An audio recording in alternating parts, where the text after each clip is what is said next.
మహిళల సంక్షేమానికే అధిక ప్రాధాన్యత. అనపర్తి ఎమ్మెల్యే.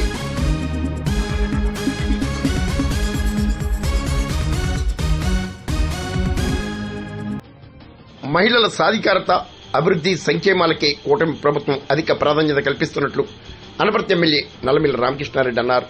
తూర్పుగోదావరి జిల్లా అనపర్తిలో మహిళా దినోత్సవ వేడుకలు ఘనంగా నిర్వహించారు. సందర్భంగా ఈరోజు మహిళా మండలందరికీ హృదయపూర్వకంగా మహిళా దినోత్సవ శుభాకాంక్షలు తెలియజేసుకుంటున్నా. ఈ సందర్భంలో అనపర్తి నియోజకవర్గంలో పెద్ద ఎత్తున మహిళలతో ఈ కార్యక్రమం నిర్వహించడం జరిగింది. వివిధ రంగాల్లో నిష్ణాతులైన మహిళలందరికీ ఇక్కడ సన్మానం చేసి వారిని గౌరవించడం, మహిళ యొక్క విశిష్టతను, మహిళా శక్తి యొక్క ప్రాధాన్యతను ఇక్కడ వక్తలు తెలియజేయడం కూడా జరిగింది. అదేవిధంగా ఇవాళ ప్రభుత్వం కూడా మహిళలకి అత్యంత ప్రాధాన్యతనివ్వాలనే ఆలోచన